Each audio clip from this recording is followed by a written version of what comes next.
Alright, hi guys. Still alive. Gonna be resuming the BJD Addicts Prompt where I left off, which will be number 4 today, which is backstory. So, originally I used to have backstories before I received the doll. Now it's the vice versa. I'll receive the doll, then I'll pick up with the backstory. So, my world is rather not too deep. I like to keep it a little bit superficial because that allows me a little bit of interaction between my other dolls. So yeah, I'll tell you guys how I come up with the concepts. I'm going to be using her as an example. She's my newest doll. She's my Or doll, Katrina B. And basically, what my whole story is basically, I'm gonna, I'm not thinking straight, but anyways, how I think of my character storylines is I receive a head, I look at it, spend 24 hours thinking or scribbling out several face-ups, spend the next 30 minutes doing her face-up, and then after that I start creating the whole character development, I guess. So, as for her, it took me, as I said, 24 hours to think up what I want to do with her. She had a rather Asian-looking face once I actually had it in person, so I ditched the whole European idea and I went with Asian, Japanese spirits, I guess. There's a couple of ideas I actually originally had. I originally maybe thought fox spirit, which is actually originally a female spirit, but then I thought about it, thought it over for about 3 to 4 hours, and then figured it's been overdone, and I didn't want to do something that was overdone, so I shifted it, and I actually went online and searched a little bit. I tend to actually do a lot of searching for names of my dolls.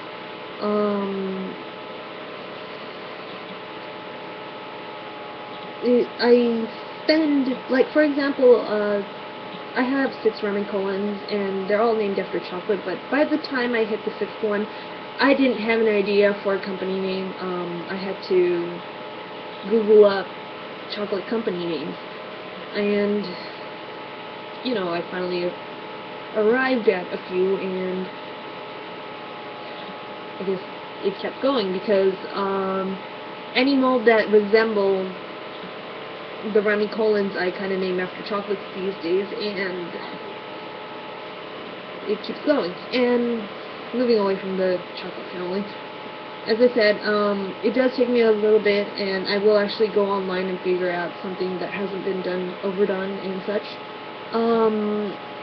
I still wanted to keep my whole idea as a female spirit. I didn't want to go male, so I was really restricted, because there's not a lot of female spirits, as, well, at least the ones that look still human. So, yeah, out of those, I shrunk it down to the particular one that I based her off of. She is a spirit that I'd like to call Ubume. Her name is Ubu. I dropped the ME because it sounds really weird. It is the spirit of a pregnant woman who miscarried or died during childbirth or something, so, yeah, weird concept, but, that's what I went with. Now,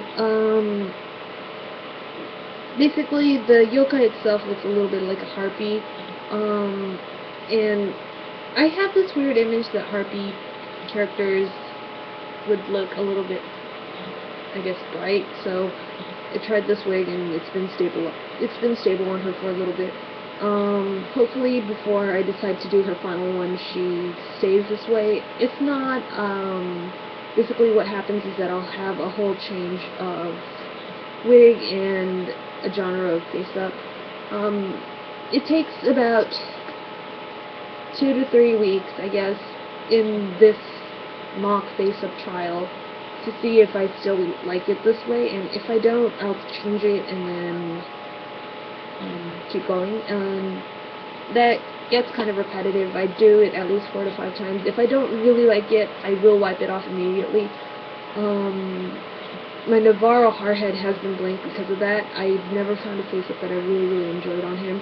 Now I kind of do. He's like totally bruised and everything, but at least it's stable, so I should actually be finalizing it. If I don't like it, as I said, I'd wipe it off. So if I don't wipe it off in the course of 2 to 3 weeks, I should consider this face up stable, and I'll be doing the final version of it.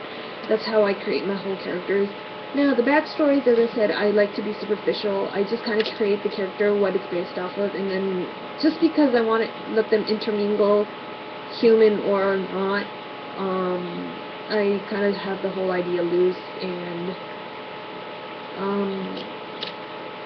I guess that's what I do.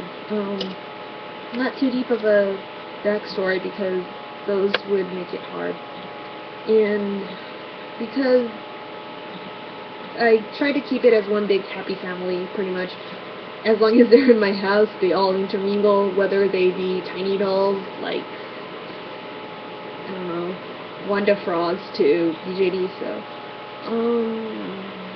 I guess that's what I do. So, that brings me to the end of my prompt number 4. I don't really have a backstory, long story short. At least not an in-depth one, and I guess that's why I have so many dolls.